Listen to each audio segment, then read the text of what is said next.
самолете ты летала? Не летала. Не летала? Хочешь полетать? Хочу. Как хочешь? А там мороженое есть? Мороженое? Там лимонад есть. Я хочу мороженое. Рука болит. Я хочу самолет. Я не летала в самолете. Сейчас полетишь. Перед своим первым и, пожалуй, самым важным полетом в жизни Аиша Ажигова вела себя очень мужественно, терпеливо и даже просила в дороге мороженого. Уже по прилете в столицу в клинике Аишу встретили президент НИИ Леонид Рошаль, уполномоченный при президенте России по правам ребенка Анна Кузнецова, руководство и сотрудники постпредства Ингушетии, члены ингушской общины Москвы и множество журналистов. История Аиши не оставила равнодушным никого. По словам Заремы Чахкиевой, несмотря на такие увечья, девочка ласковая, общительная, тянется к людям. На учете у органов опеки как малообеспеченная семья они у нас не стояли. Как дети-сироты и дети, оставшиеся без попечения родителей, тоже их как бы в сводном списке их не было. Поэтому для нас на самом деле это шокирующая действительно история, тем более среди ингушского народа. У нас, мы все знаем и мы гордимся тем, что у нас в республике нет детских домов. И как только наш ребенок-сирота остается без родителей, первый ближайший родственник ребенка забирает. Поэтому у нас и никогда не было такого. Для нас это шокирующий случай. Ночью Аишу осмотрели московские врачи. Во время пресс-подхода Леонид Рошаль в первую очередь поблагодарил врачей Ингушетии, которые сработали отлично, провели первую операцию на руке по удалению тромба. По его словам, при первичном обследовании диагнозы подтверждаются.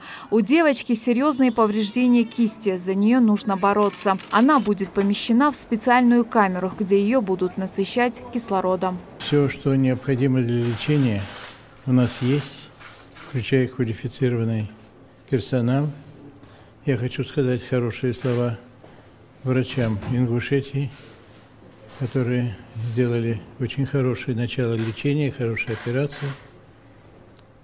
И сказать спасибо врачам Ставрополя, которые, соответственно, хирурги, которые консультировали московским врачам. В общем, какая-то совместная работа.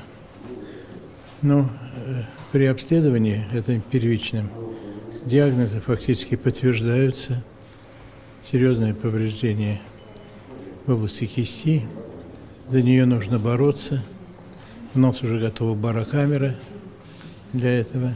Также у девочки обнаружены старые переломы ребер и травма позвоночника. Но эти вещи, которые не требуют хирургического лечения. Диагностический процесс, по словам врачей, будет продолжен. Состояние девочки при поступлении тяжелое, обусловлено повреждениями верхних конечностей.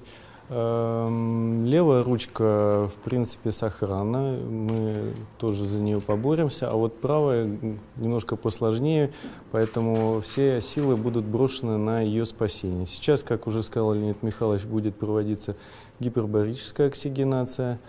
Девочку мы повезем в специальную камеру, где будем под давлением ее насыщать кислородом. Также будет выполнена сейчас в ночные часы перевязка с оценкой жизнеспособности тканей. Ну и все возможное мы бросим на их спасение. В свою очередь Анна Кузнецова выразила надежду, что в этой ситуации не только будут наказаны те, кто виновен, но также будут сделаны правильные выводы о том, где в системе сбой, который мог привести к этим событиям. Сердце крови обливается, когда смотришь на эту малышку, но я надеюсь, что теперь с ней все будет хорошо. Уж точно, пока не решится вопрос с жизнеустройством, с тем, что у нее все стабилизируется, с ее здоровьем, мы эту ситуацию точно не отпустим. Как отметил в Рио глава Ингушетии Махмуд Али Калиматов, принято решение о прокурорских проверках работы органов опеки и попечительства. Также в ходе разговора руководство постпредства Ингушетии с детским омбудсменом России Анной Кузнецовой достигнута договоренность об оказании помощи в предоставлении девочки няни с медицинским образованием, а также в обеспечении медикаментами. Светлана Томова, Новости 24.